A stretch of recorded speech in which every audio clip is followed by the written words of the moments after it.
Hello everyone, I'm Louisa, and in today's video I'm going to be giving an update regarding how I did with my low buy in December of 2020, and then I'm going to share an overall update regarding my 6-month low buy in 2020.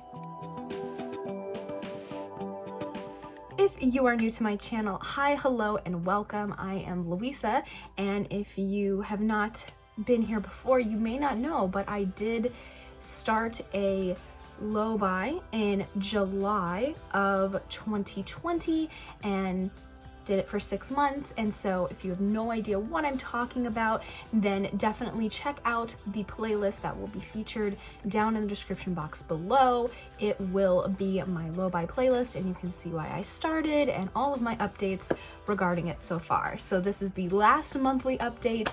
This is how I did in December of 2020, and then I'm going to give my overall thoughts on my low buy. Was it a good idea?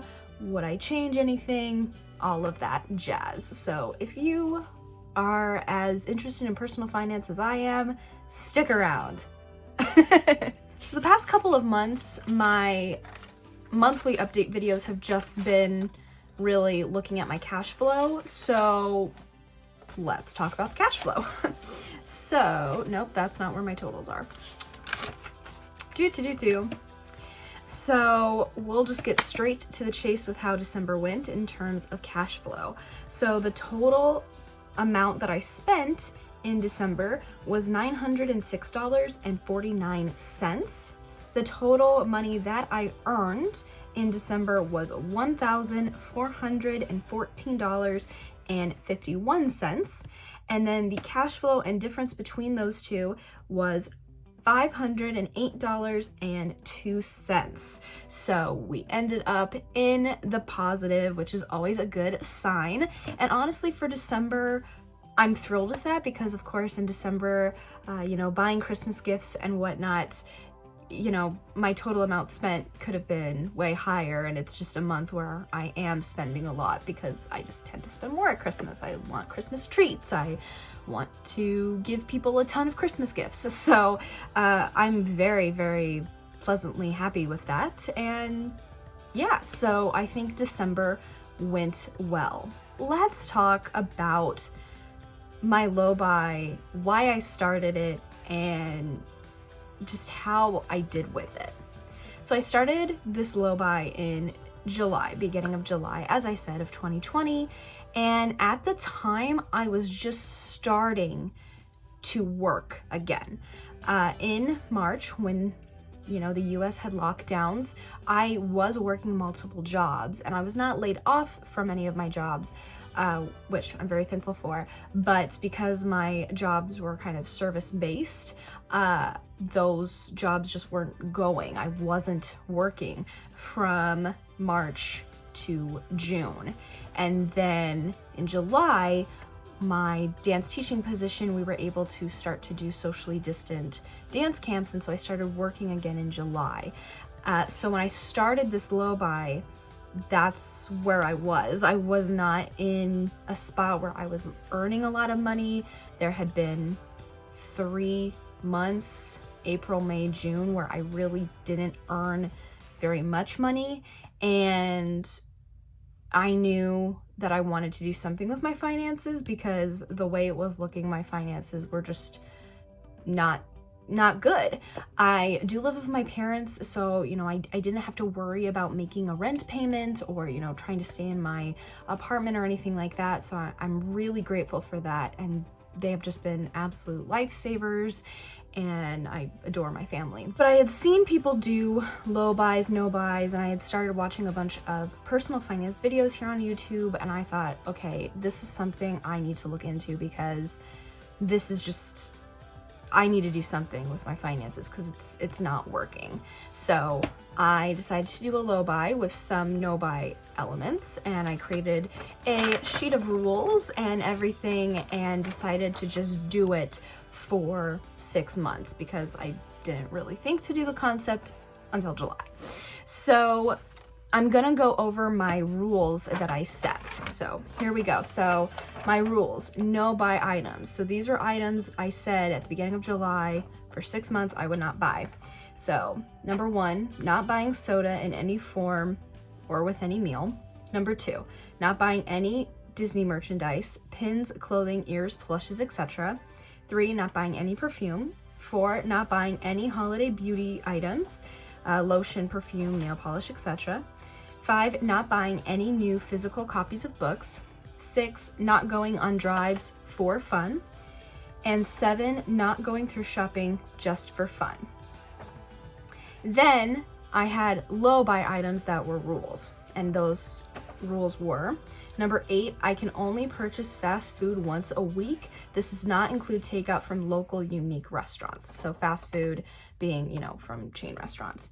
Number 9, can only purchase makeup and health products if I am completely out of that particular item / need to replace a particular item. 10, can only purchase clothing bottoms, e.g. pants, shorts, skirts, etc. And then I had other guidelines, but not concrete rules. They were: gifts should be material, more gift card or donation based, not buying cards, use the ones we already have or make cards. Try not to buy any fast fashion, and I can also track savings by remembering the prices of items I saw and wanted but didn't buy. So that was just a suggestion. I heard some other people say that's kind of how they track their savings, of just tracking what they didn't buy. I did not end up doing that, but that was just a suggestion. If you guys have been viewers of my channel for a while, you know quite a few of those no buy items, low buy,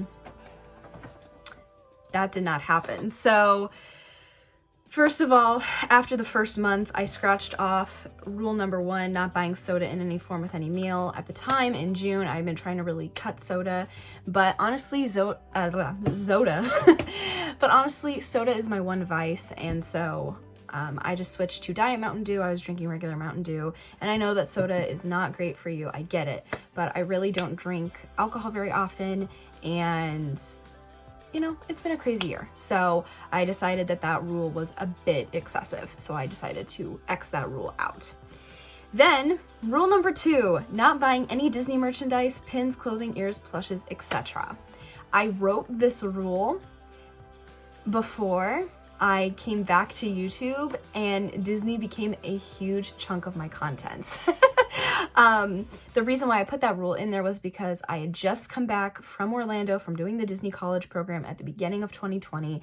I had bought a lot of Disney merchandise when I had been down there for my program, and I really didn't need it all, and I really didn't save money when I was down there for my college program, and so there was really no need for me to be buying Disney merchandise. I wasn't going to be going to the parks in 2020. I didn't go to the parks in 2020.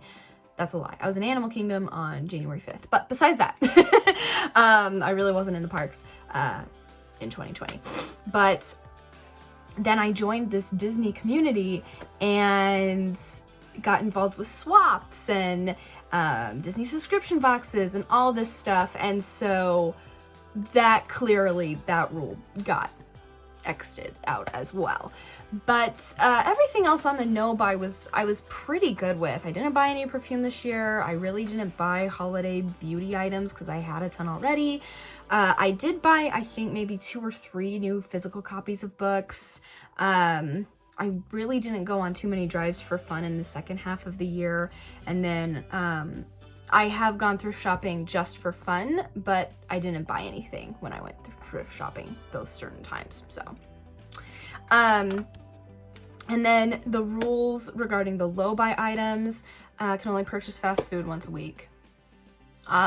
Someone has got to stop me. I'm going through my 2020 receipts, like, as we speak, as that's a process I've been doing, and the amount of times I eat out is ridiculous. So I do plan on doing a video regarding my 2021 resolutions and goals, and one of them involves cooking because I really need to do that. So that rule was not adhered to. Can only purchase makeup and health products if I'm completely out of that particular item. Need to replace a particular item. Honestly, I did that already, so that I didn't have an issue with that one. Can only purchase clothing bottoms, pants, shorts, skirts, etc. The number of like shirts and stuff that I own compared to the number of pants that I own and like bottoms it's a crazy ratio. So I did buy more t-shirts and stuff, but I did buy a few bottoms that I'm like, yes, I will wear these a lot.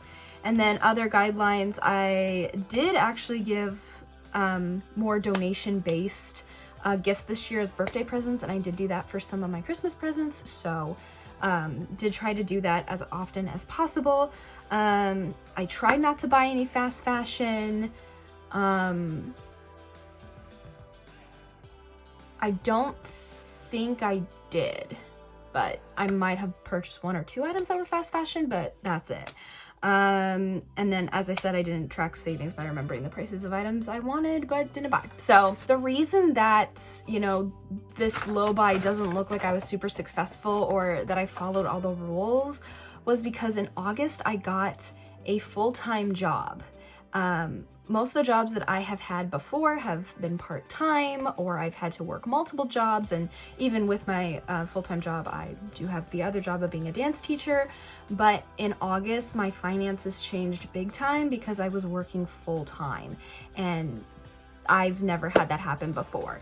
And so then I was kind of able to catch up on my finances, and I had more money to spend, and that just kind of changed things. When I started my low buy, you know, I really didn't have much coming in, so I really did not need to be spending.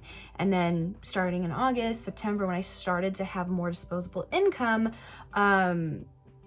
you know, it seemed wrong to be so cut and dry with my rules and whatnot. So that's a big reason why kind of towards the later half of my low buy, you know, when I did my monthly update videos, it just ended up being about my cash flow.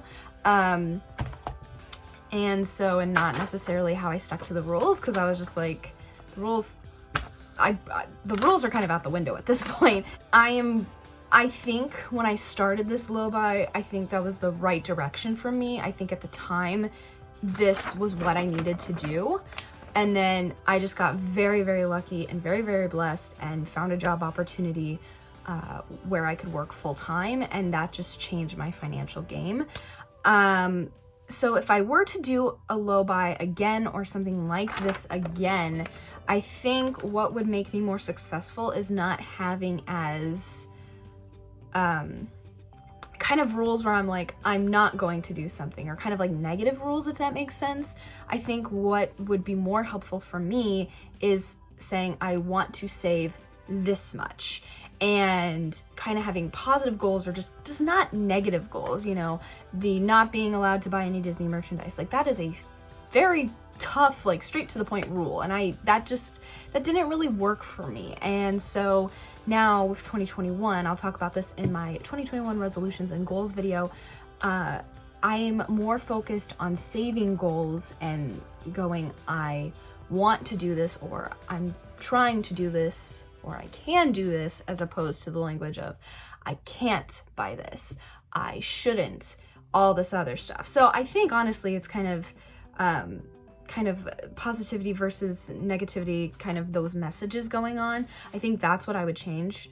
I also wouldn't go that extreme that fast. I think if I had kind of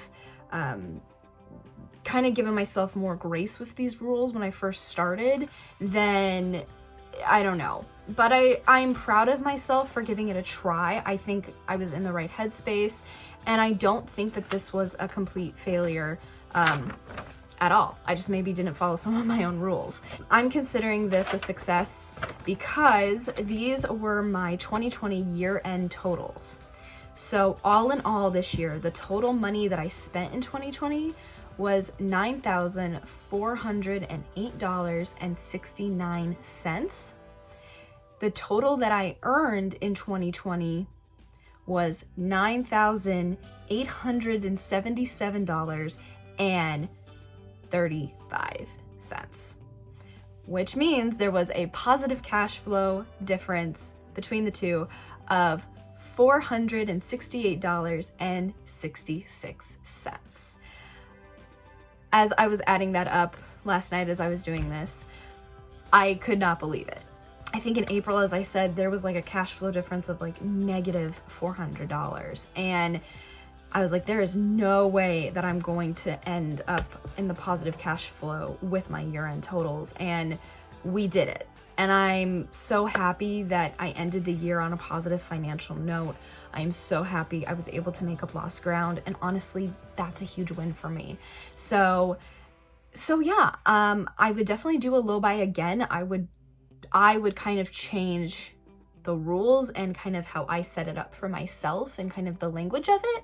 But I do think it helped me overall to get better control of my finances. This year was the first year where I kept track of everything I purchased, all of my transactions. So I'm really proud of myself.